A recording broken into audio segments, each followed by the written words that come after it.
सम्मानम, शासकीय व्यक्ति से, राजघराने से विश्वास भी नहीं करना चाहिए। राजा का चित्तवृत्ति है कब घूम जाए किधर, इसलिए उनसे सावधान रहना चाहिए।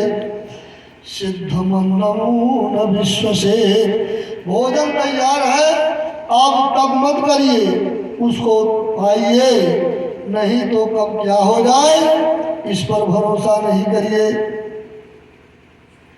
एक समय एक कोई वृद्ध पिता अपने पुत्रों को बताने लगा कि बेटा, अब मैं तो इस लोक से जाने वाला हूँ, लेकिन तुम एक काम करना। कहा क्या? कहा मेरे उपदेश को ध्यानपूर्वक सुनना, उसको करना, तुम्हें कभी भी किसी प्रकार का संकट नहीं होगा। कहा क्या? कहा पहला काम ये करना कि हाथी बांधना। कहा आप हाथी नहीं बांध सके अकेले, और आपके ही संपत्ति में हम 3-4 भाग हो गए, तो हम हाथी कहाँ पाएंगे बांधने के लिए? अरे कहा मूर्ख, हाथी समझो, शाम सुबह आगी जलाना, तो वहाँ 4 लोग 5 लोग बैठेंगे, तो कुछ न कुछ अच्छी बातों को बताएंगे। हाथी बांधने का मतलब आगी जलाना, कौड़ा बांधना, 2-4 अच्छे लोगों के साथ बैठना, ये हाथी बांधना है। कहा दूसरा काम ये न करना कि आगे पीछे किसी कंटकी वृक्ष को लगाना, बैर वगैरह कांटा का वृक्ष नहीं लगाना। कहा तीसरा क्या नहीं करेंगे? कहा तीसरा काम ये नहीं करना है कि कभी भी पुलिस डिपार्टमेंट से दोस्ती नहीं करना। कहा चलिए भी नहीं होगा। कहा चौथी बात, कहा स्त्री से अंतिम बात नहीं बतानी चाहिए। अब उसने किया क्या कि सर्वप्रथम कौड़ा बंद कर दिया, तो सब को कौन आए दरवाजे पर, वो स्वयं दूसरे के यहाँ जाने लगा और इधर उधर की बातों में फंसने लगा। एक पुलिस वाले से अच्छा संपर्क बनाया, खूब दोस्ती किया, उसका ट्रांसफर भी हुआ तो बगल के थाने में हुआ, तब भी दोस्ती चलती रही। और पत्नी को सोचा कि अब पत्नी को कौन बात मैं बताऊंगा कि वो हमारे साथ धोखा करेगी, तो एक दिन स्वयं नाटक कर दिया। कहीं गया था और लौटा तो बड़ा दुखी मन बैठा उदास। पत्नी जी आ गई, कहा बड़ा उदास है, थक गए हैं क्या? कहा थक तो नहीं गए, लेकिन बड़ा धोखा हो गया। कहा हो क्या? कहा मैं आ रहा था और एक कुआं पर मैं पानी पीने गया और वहीं एक बालक आया और मैंने उसको उसी में गिरा दिया। कहा फिर उसको निकाले नहीं आप? अरे कहा मैं भाग करके चला आया कि निकालने के लिए, लेकिन एक काम करना, किसी से इस बात को बताना नहीं। अरे कहा आप हमारे सब कुछ हैं, हम आपकी बात को किससे बताऊंगी, क्यों बताऊं? संजोग के साथ पानी भरे के बैठ गई, बल्कि जब गए तो चारों तरफ से 4 बाल्टी सांझा खुदी पानी में, तो इनमें जो गुण है, एक गोबर लेकर या कोई कूड़ा करकट लेकर जा रहे हैं, और कोई मिल गया तो इनको बोझ नहीं लगता, खड़े खड़े सिर पर लिए अपना बातें कर रही है। करते करते अरे भाई जल्दी आओ, आवा भाई का चिल्लाता है, फिर भी नहीं जाना। अब वह जल्दीबाजी में पड़ गई तो जल्दी छुटकारा मिला। यदि वो खाली औरत न छोड़े तो इनको बोझ जो है गोबर का भार नहीं होगा, हाल समाचार होते हैं, हाल समाचार होगा। कितनी अपरिचित हो, लेकिन जैसे छोटे बालक आपस में मिलते हैं वैसे इनमें वात्सल्य होता है, इसलिए तुरंत बहन आप कहाँ से आई हैं, के हैं, कैसे हैं, तुरंत घुल मिल जाएंगे। आज चारों जब पानी भरने के लिए इकट्ठी हुई तो बल्टी कुएं में रस्सी एक जगह इकट्ठी हो गई, चारों एक जगह इकट्ठी होकर के अब 6 कुशल होने लगा। कहा हमारे घरे घरे से इतना प्रेम लगाओ कि कभी भी किसी प्रकार का झगड़ा विवाद नहीं हुआ। कहें हाँ बहन जी, हमारा आप पे ऐसे ही चला जाए बढ़िया बात, कौनो भेदभाव रहेगा और न तो हमारे आपके घरे कौनो गलती या सही बात छिपाई जाए। दूसरी ने कहा, अब मलकिन ने क्या कहा, वो जो लड़के के को कुएं में डाल दिए थे उनकी पत्नी ने कहा बहन जी तभी तो हम भी आपसे कुछ नहीं छिपाती, अभी तक मैंने कुछ भूल किया। कहा क्या?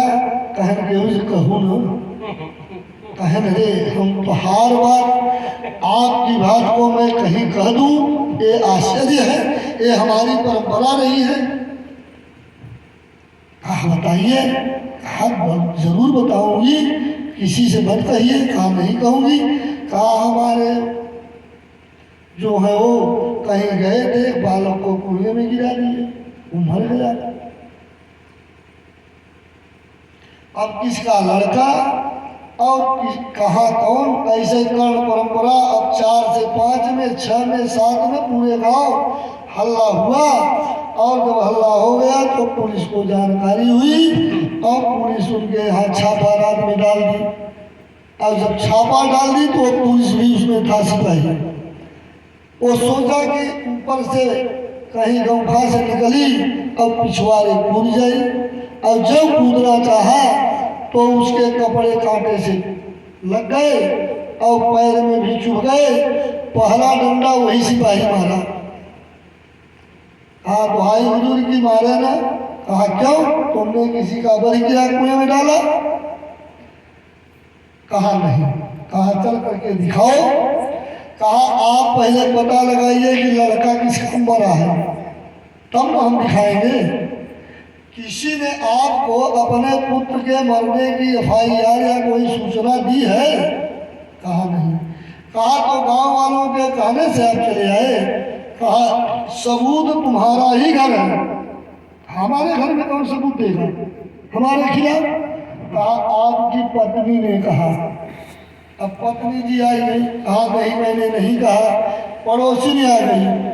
पड़ोसी ने कहा एक दिन हमसे कहे जो रही, लेकिन रोका था, मैंने बता दिया। ये पूरा प्रपंच फैल गया। तीसरी आई, चौथी आई, पूरा गांव जुटा। कहा इनकी पत्नी से एक खबर जो है फैली। तब उसने बताया कि इसमें कोई भी सत्यता नहीं है, ये तो मैंने परीक्षार्थ अपने पिता के विपरीत जो कार्य अपनाया उसका परिणाम है। ये मेरी पत्नी है, मुझे आज फांसी के तख्त पर चढ़ा रही है। आप हमारे मित्र हैं, जो कि पहला डंडा पिठा पर मारा, ये बेर का वृक्ष लगाया, पैर भी चुभ गए, सिर की टोपी में भी लग गया। और मैंने जिस व्यक्तियों का साथ किया उन्होंने मुझे कोई ऐसी बात न बताई जिससे मेरा कल्याण हो। इसलिए हम पर तुम कैसे विश्वास करते हो? मैं कुलीन परिवार की हूँ, परिचित हूँ, अन्यथा तुम मुझे जानते हो। कहा हमें विश्वास है आप ऐसा कभी भेद नहीं डाल सकती, इसलिए मेरा आप पर पूरा भरोसा है। लक्ष्मी ने कहा पहले स्नान करो। अब सब कोई जा करके एक पंक्ति में अपनी अपनी पंक्ति में बैठो। सब बैठ गए। राहु नाम का एक दैत्य सूर्य चंद्रमा के बीच में बैठा और भगवान ने उनको अपात्र समझ करके सुधा पान नहीं कराया। और जब सूर्य के पास पहुंचे तो उन्होंने संकेत कर दिया और चक्र से उनका सिर काट दिया। लेकिन अमृत पीने से 2 खंड होते हुए भी राहु और केतु के रूप में आज भी सूर्य चंद्रमा को ग्रसते हैं और जीवित हैं। ग्रहों में उनकी गिनती हो गई। अब यह सूचना जब अमृत का बंटवारा भेदभाव से हो गया, देवता अमृत पान करके प्रचंड होकर दैत्यों पर आक्रमण कर दिए, तब बलि ने कहा देखो आज समय विपरीत है, इसलिए अपने लोग को चलो, समय आएगा तो फिर हम इंद्र से मिलेंगे। युद्ध भी शांत हो गया। अब भगवान शंकर को जब पता चला कि मोहिनी रूप भगवान का ही था, तो पहुंच गए भगवान के पास और कहा, मैं आपकी उस रूप मोहिनी रूप को देखना चाहता हूं।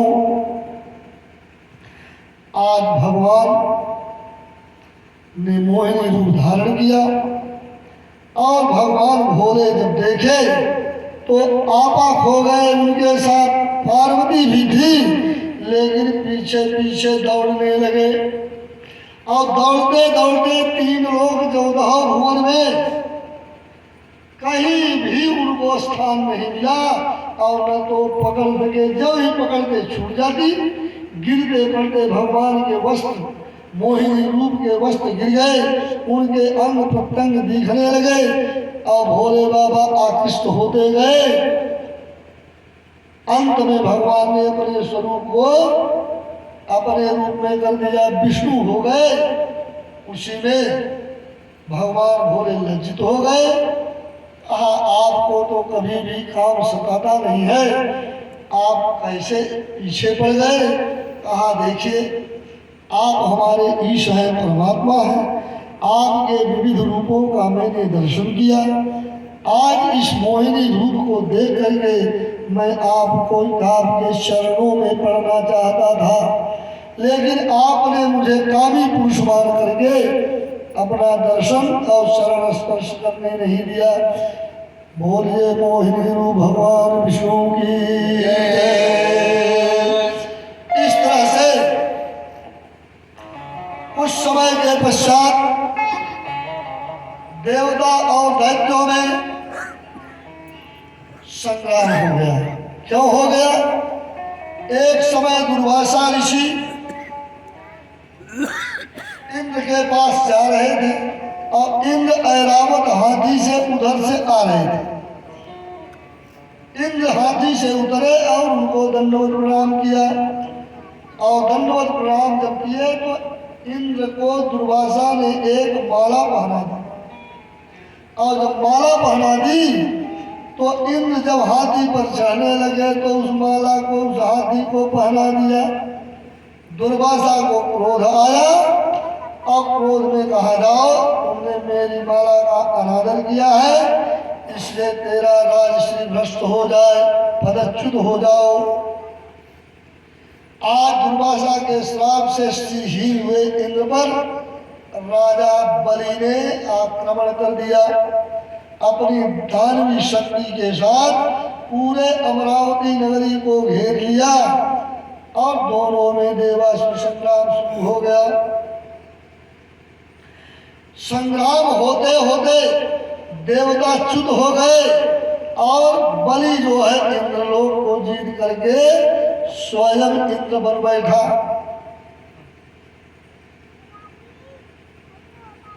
महाराज परीक्षित ने पूछा कि सब अश्वमेध यज्ञ और जिसका पूर्व पुण्य उदय होता है वही इंद्र होता है, एक बलि कैसे इंद्र हो गया? हाँ, एक बलि पूर्व जन्म का एक प्रमादी पुरुष था। प्रमादी माने जुआरी, उचक्का, और वो जुए में प्रवीण था, वैश्यागामी था, मदिरा पान करता था। संजोग के साथ बहुत समय जुआ खेलते खेलते एक दिन खेल में सर्वस्व खो बैठा। उसके पास कुछ भी नहीं रहा। जुआरियों में, गजेड़ियों में, शराबियों में एक विशेषता होती है, हम आप में कम होंगे, ये छिप करके अपनी नशा को नहीं करते हैं। बिना गाना एक दूसरे को दिए न थोड़ा होगा लेकिन बांट करके पिएंगे। हम आप पान अकेले ही खा लेंगे, सुरती अकेले ही खा जाएंगे, लेकिन गजेड़ी गाना अकेला नहीं पीता है। जुआरी अकेले जुआ नहीं खेलेगा। कहा, भैया हम तो सर्वस्व खो बैठे, हमको आप कुछ उधार दे दीजिए, यह अंतिम बाजी होगी। यदि जीत जाऊंगा तो सब कुछ चुकाऊंगा, जो बचेगा वो हमारा, और हार जाऊंगा तो कमा करके या कर्ज ले करके कल आऊंगा। कहा ठीक है, धन दे दिया। जुआ में वो इतना धन लंबा जुआरी जीता कि सारा कर्ज भी दे दिया, तत्काल का उधार भी दे दिया, उसके पास व्यवस्था शेष भी बच गई। उसने सोचा इतना धन मैं क्या करूंगा। पहले उसकी दृष्टि मदिरा की ओर गई, मदिरा को गया कुछ अंश लिया हल्का और अपने पास रखा। तब सोचा कि ये मदिरा हो गई, अब एक अच्छी माला ले लें, कुछ मिष्ठान ले लें और हमारी जो प्रियतमा है वेश्या, आज उसके साथ आनंद से इस धन का सदुपयोग करेंगे। ऐसा सोच करके मिठाई भी लिया, शराब भी लिया और एक अच्छी कीमती वाला फूलों की ली। आगे बढ़ा तो हाथ में दिया तो बर्दाश्त नहीं होता, थोड़ा और ले लिया और डोज हो गया उसका अधिक। जब अधिक हो गया तो डगमगाने लगा, तो मिठाई तो गिर गई, कुछ दूर गया तो बोतल भी सरक कर गिर गई। अब बची माला, डगमगाने लगा तो उसको हाथ में, दोनों हाथ में ले लिया माला को पकड़ कर। अब वहां तक तो पहुंचना मुश्किल है, लेकिन इस माला को क्या करूं। इतना कहते वो गिरा जिस समय, इतना बड़े गोल पत्थर हम आप रखते हैं ना, शंकर जी मानते हैं, गोला चिकना पत्थर दिखा और कहा इस माला को मैं शिवार्पण कर दूं। ऐसा गिरा कि माला उस पत्थर के चारों तरफ पहरा दी गई और उसके पंख पखेर उड़ गए। अब जब पास से बांधा गया, जमपुरी जब ले जाया गया तो उसके जब फाइल खुली, मिश्र बंदोबस्त, तो सब कारिख पोता हुआ था, कहीं भी पीली स्याही नहीं दिखी। यमराज को मालूम था वही धर्मराज है, वही यमराज है। उन्होंने कहा दोनों तरफ से पलट कर देखिए, शायद कहीं हो। इधर से फट फट फट पलट दीजिए, नहीं दिखा। इधर से पलट दीजिए, उसी में वो भी गायब। कहा फिर से देखो। जब देखा तो वही शिवार्पण लिखा था, एक शब्द, अंतिम समय। कहा अब इसका क्या परिणाम होगा। एक बार प्यारे पीली स्याही लगी हुई है, शिवार्पण लिखा है। कहा चलिए ब्रह्मा विष्णु महेश के पास। जब ब्रह्मा विष्णु महेश के पास गए, सभी देवता इकट्ठे हुए, तो इसमें फैसला हुआ कि 3.5 मुहूर्त इसको इंद्र का पद प्राप्त होगा शिवार्पण के प्रभाव से। तुरंत इंद्र को हटाया गया, उसको इंद्र बना दिया गया, उस पापी पुरुष को। जब इंद्र बन बैठा तो नारद जी वहां पहुंच गए। कहा वाह महाराज इंद्र की जय हो। अरे आप एक मानव लोक के पुरुष, आप इंद्रासन पर, आपकी ऐसी कौन कृत्य थी, आपका कौन ऐसा पुण्य हुआ कि आप इंद्र बने हैं। उसने आंख को ढका और उसको शिवार्पण दिख पड़ा कि मैं शिवार्पण की कृपा से, उसके पुण्य प्रभाव से मैं आज इंद्र बना। आश्चर्य। तुरंत घंटी को दबाया, बंदी पहुंच गए, द्वारपाल पहुंच गए।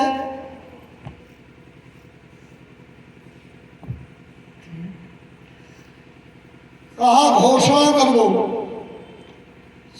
जो भी इंद्र लोक में आवेगा, इंद्र लोक का सारा साम्राज्य जिसको जो भावेगा और इंद्र के हाथ में जो आ जाएगा, सब कुछ दान के लिए घोषणा कर रहे हैं। अर्थात पूरा इंद्र का साम्राज्य आप दान में सभी ब्राह्मणों को, गरीबों को दिया जाएगा। आते गए, किसी को इलावत, किसी को पनोरा, किसी को कौतुर, किसी को अमरावती पूरी दे दिया। जो जो मांगता गया देते गए, उच्च ऐश्वर्य दे दिए, धन दौलत देते देते सब कुछ दे दिए। इतने में 3 घंटे का समय बीत गया और इंद्र वहां से चले।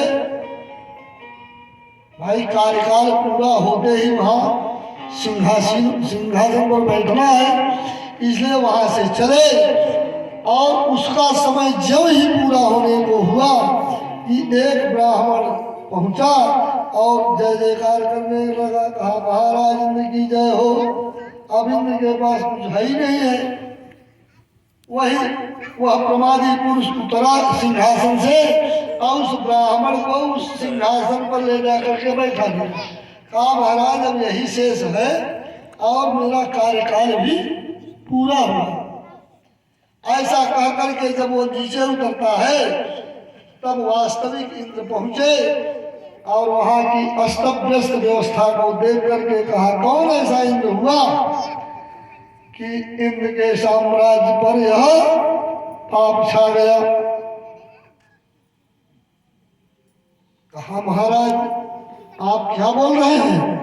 कहा कौन इंद्र हुआ जो कि इंद्र के इस गरिमा को नष्ट करके तितर बितर कर दिया?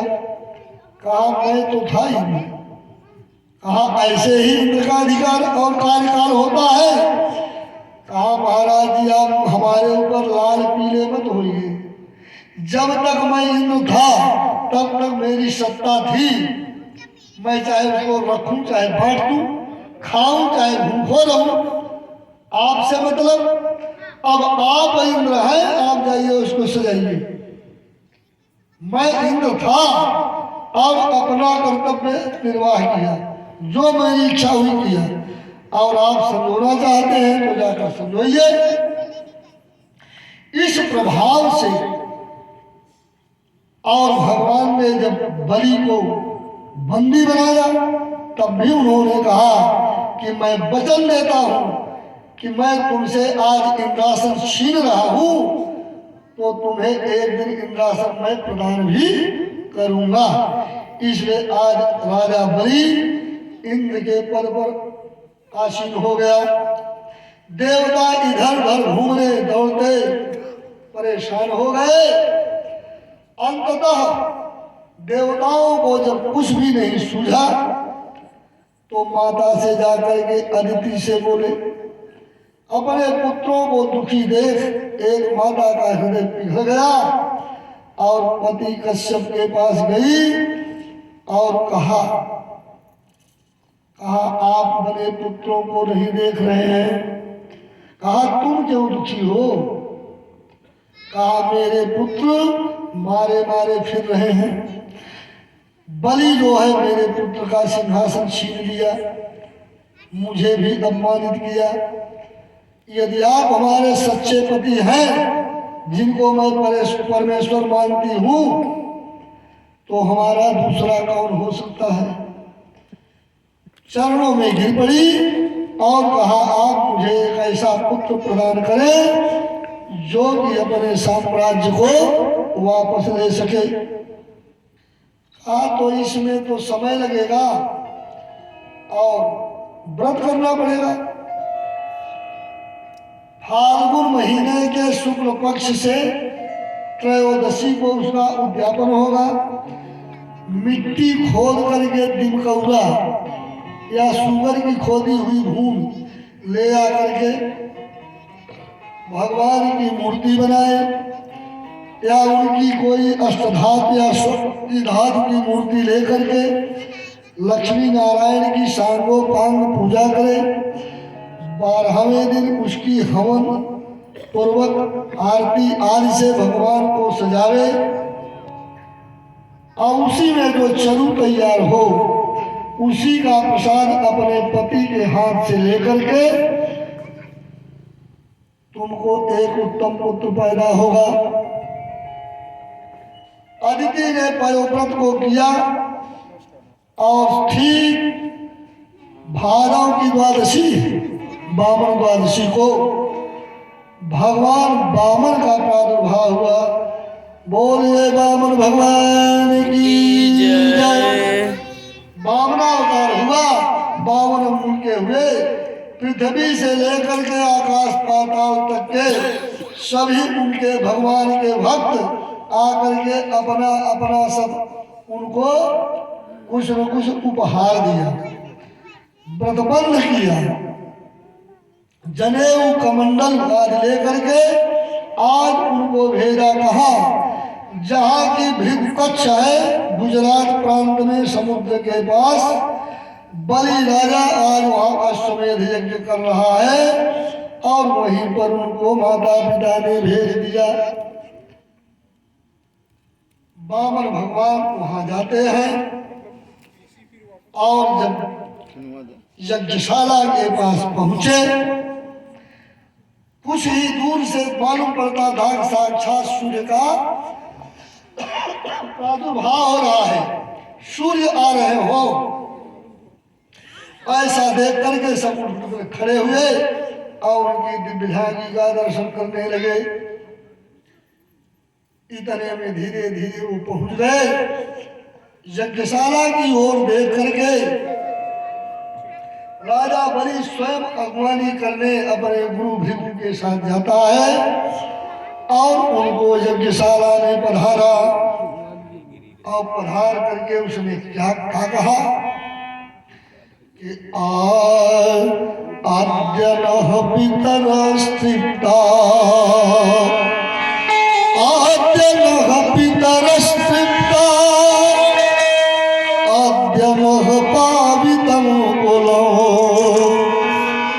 आद्य यज्ञशिष्टर्यमो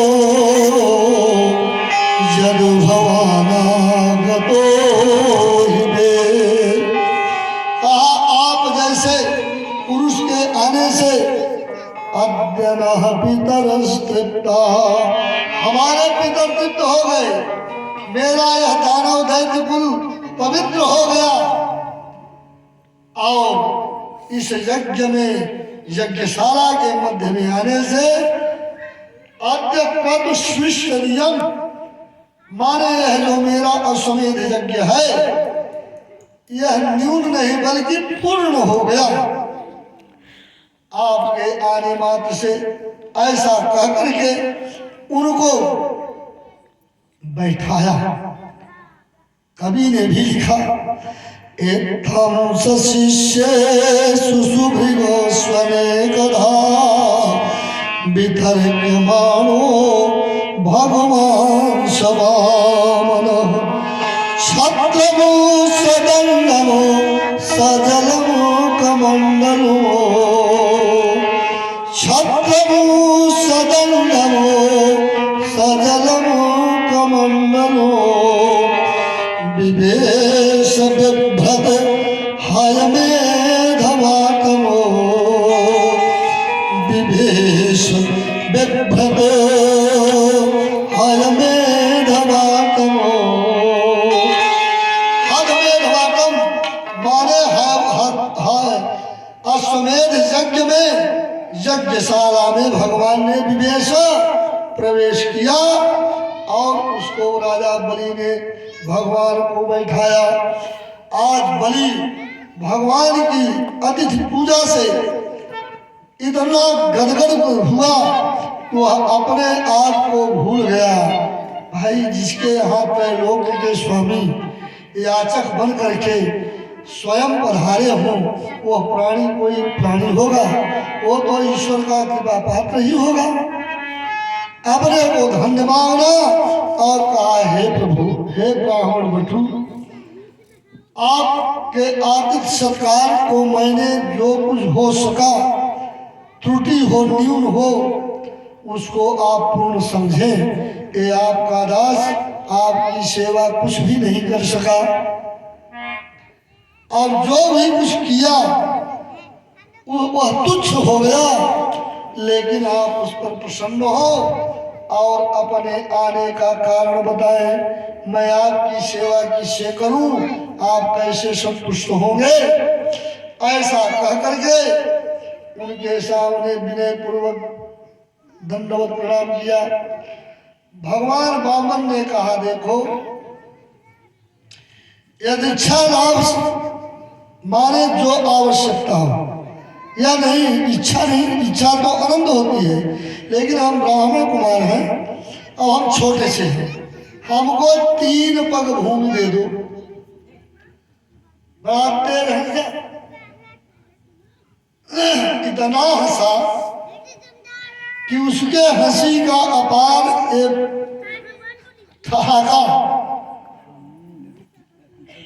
पूरे समाज को हंसा दिया कि वास्तव में एक छोटा सा बालक एक राजा के पास 3 बीघा भूमि मांग रहा है। तुलसीदास ने क्या लिखा कि जिम्मेदारी सूर तरु तर जाई,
ब्राह्मण बिठू तुम बालक हो, बालिश बुद्धि से बोल रहे हो, 3 पग भूमि क्या, 3 जिला मांगो, 3 राज्य मांगो, बलि त्रैलोक्य का स्वामी है, उससे मांगने में क्यों सब जाते हो।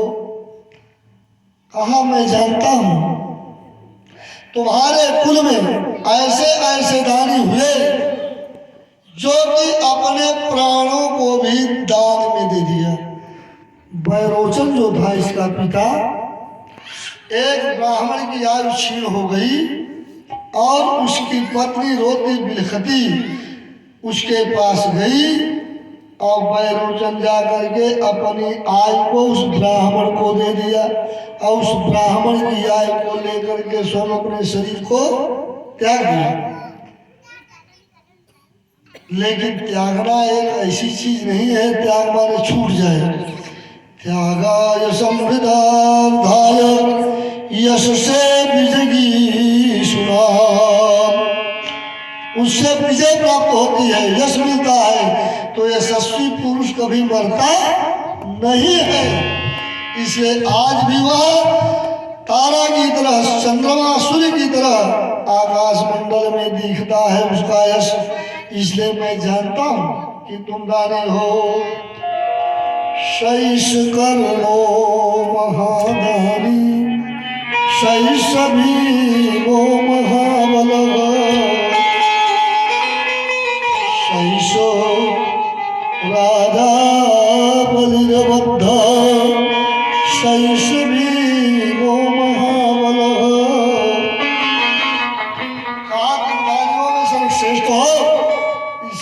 मांग रहा हूँ। कहा तो 3 पैर से क्या होगा? कहा उसी में बाघंबर बिछा कर बैठ जाऊंगा, पूजा कर लूंगा और उसी पर सो जाऊंगा। छोटा सा मैं, बहुत बड़ा तो हूं नहीं। कहा बालिश बुद्धि है? कहा नहीं। यदिच्छालाभतुष्टस्य तेजो विप्रस्य वर्धते तत्प्रसाम्यत्य संतोषः दम्भसेवासु सुखिणः। कहा जो अपने संतोष से स्वयं संतुष्ट होकर के अपनी आवश्यकता का ही याचना करके जो संतुष्ट प्राणी होता है, ब्राह्मण होता है, उसका यश वर्धते। और जो असंतोष के द्वारा धन प्राप्त करता है वो क्षीयते, नष्ट होता है। इसलिए हमें अपनी इच्छा से नहीं, अपनी आवश्यकता से ही हमको प्रयोजन है। कहा तो ठीक है, यदि यही आपकी इच्छा है तो बलि ने दिया और दिया। कहा तो संकल्प करो। जब संकल्प की बारी आई तो गुरु भृगु ने कहा कि देखो, ये ब्राह्मण नहीं है, ये साक्षात विष्णु है, तुमको छलने आए हैं, तुम्हारा सर्वस्व 3 पग भूमि में डाल लेंगे, कहाँ रहोगे?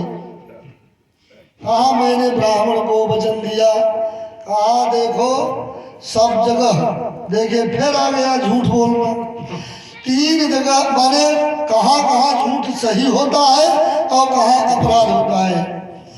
स्त्रीषु नरम विवाहे जो स्त्रीषु नरम विवाहेषु वृत्यर्थे प्राण संकटे। स्त्रीषु नरम विवाहेषु वृत्यर्थे प्राण संकटे। गो ब्राह्मणार्थे हिंसायां नामितम साजुगुप्सितम। इतने जगह पर झूठ नहीं होता। स्त्रियों में झूठ बोलना, बिटिया का ब्याह में झूठ बोल जाइए कि मैं 10 लाख दूंगा और 10 रुपया न दीजिए, उसमें पाप नहीं लगेगा। वृत्यर्थ है, रोजी रोटी के लिए झूठ बोल जाना। प्राण संकट में हो झूठ बोल जाइए, पाप नहीं लगेगा।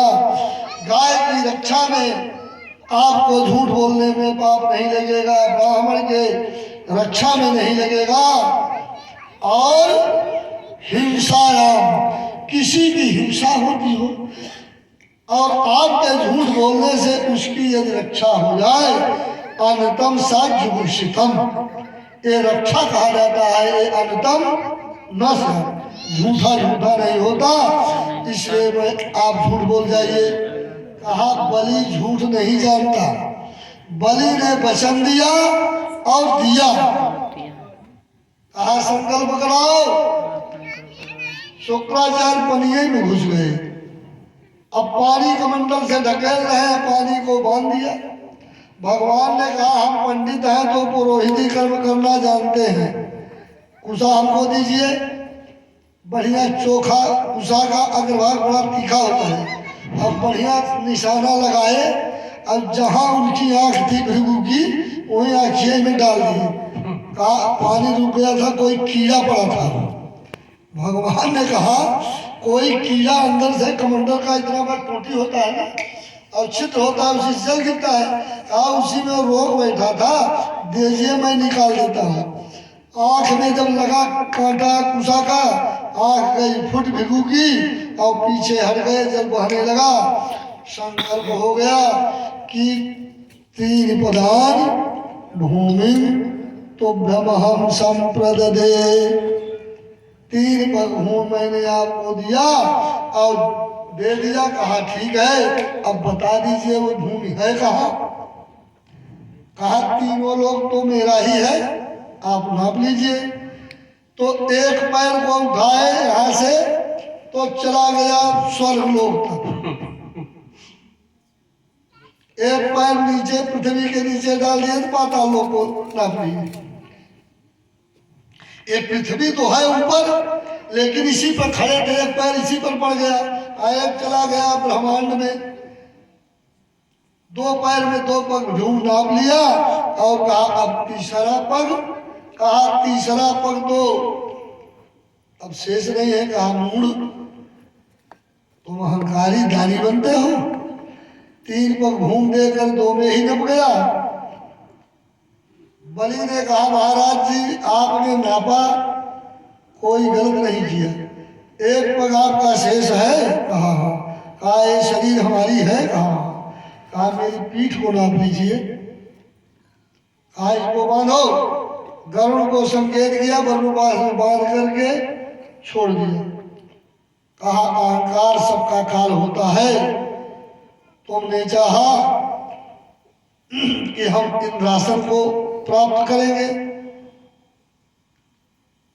तो मन का माना कुछ होत नहीं है, इसलिए तुम अपने इस अहंकार को नष्ट करो।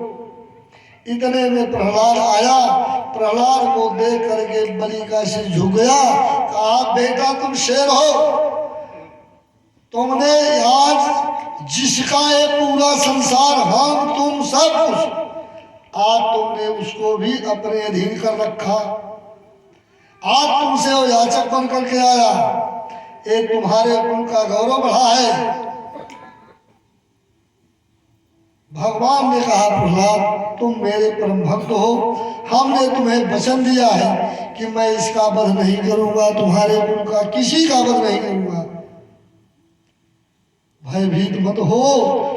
विंध्यावली ने कहा प्रभु आपने इसका सब कुछ सर्वस्व ले लिया हमारे पति का, और अब उसको बंधन मुक्त कर दे।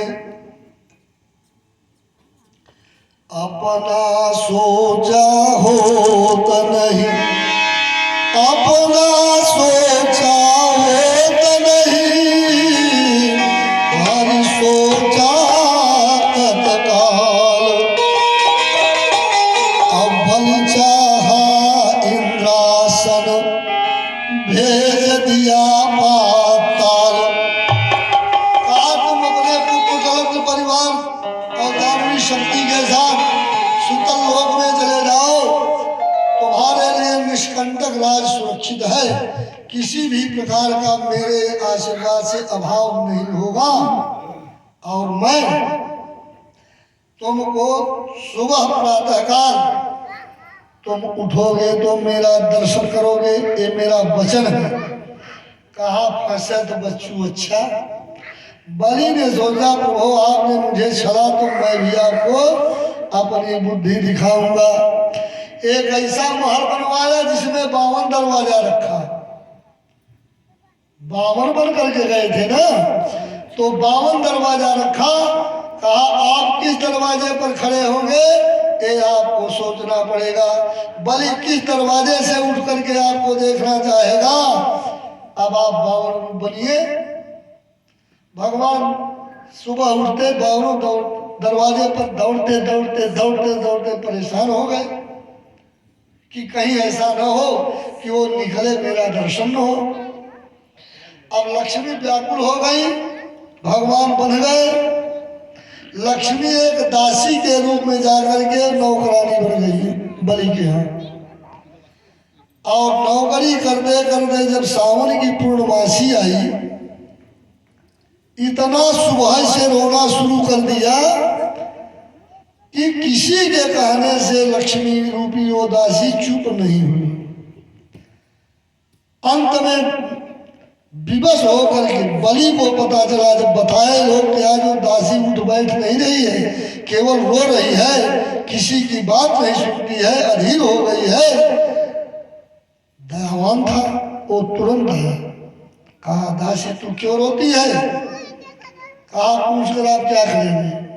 कहा बलि का सर्वस्व छिन गया, लेकिन बलि अपने वचन से विचलित नहीं हुआ। बोलो तुम्हें क्या कष्ट है, तुम क्या चाहती हो?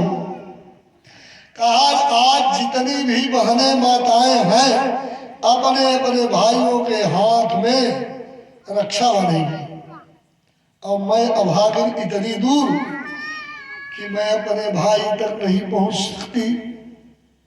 मैं किसको रक्षा बांधूं? समय भी नहीं रहा। बलि जैसा महापुरुष कहा तुम्हें रक्षा बांधने के लिए भाई नहीं है? चलो मैं धर्म रूपी भाई तेरे लिए खड़ा हूं, मेरे हाथ में रक्षा बांध दो। और जब रक्षा बांध दिया तो कहा बहन को इसकी बधाई चाहिए। बोलो बहन मुझे क्या चाहिए? कहा देंगे? कहा अवश्य दूंगा। कहा ऐसा न हो कि आप मुकर जाए। कहा बलि पाताल लोक में क्यों आता? यदि मुकरना जानता तो इंद्रासन में रहता। यदि प्राण भी मांगोगी तो बलि तैयार है। तलवार चाहिए, धन चाहिए, आज्ञा चाहिए, जो भी देना हो आज्ञा, जो भी कहना हो, बलि बहन धर्म रूपी बहन के लिए सर्वस्व देने को तैयार है। कहा तो आप दे दीजिए। कहा बोलो ना। कहा वो जो आपका चौकीदार है, दौड़ता है, उसी को दे दीजिए। कहा आप कौन हैं? लक्ष्मी के रूप में हो गई, पैरों पर पड़ गया। कहा मेरी हो भाग्य, बुलाओ द्वारपाल को, चौकीदार को। अब भगवान चौकीदार बने आए और बलि ने उनको साष्टांग प्रणाम किया। कहा प्रभु आज से आप मुक्त हो गए। कहा आपके कहने से मैं मुक्त हो गया। आप अपने वचन से अटल रहे और हमें आप बदसुध बना रहे हैं। कहा क्या? कहा आपने मुझे बांधा है यहाँ? कहा नहीं। कहा फिर? कहा अपनी इच्छा से। कहा तो अपनी इच्छा से मैंने तुमको वचन दिया है कि मैं तुम्हें प्रातःकाल दर्शन दूंगा, तो मैं कैसे छूट सकता हूं? कहा आपसे निवेदन करूं? कहा करो। कहा आज से बलि के 51 दरवाजे बंद हो जाएंगे। एक दरवाजा होगा जिस पर आपको रहना है, इसलिए आप छूट गए। सुबह आपको एक ही दरवाजे पर बैकुंठ से आना है, भटकना नहीं होगा। बलि के वचन का पालन करना, उसके वचनों की रक्षा करना, ये आपका धर्म है।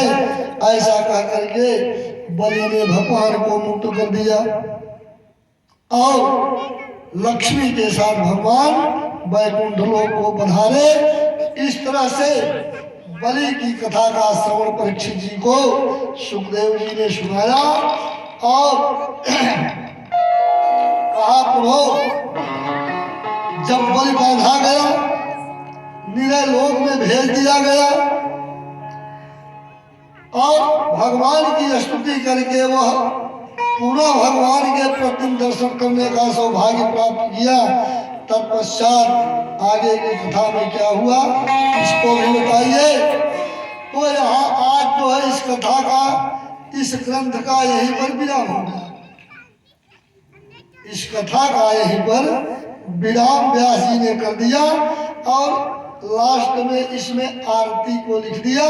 इसलिए आज की कथा को यहीं पर विराम देते हुए एक भजन के माध्यम से आपको रसपान कराया जाएगा।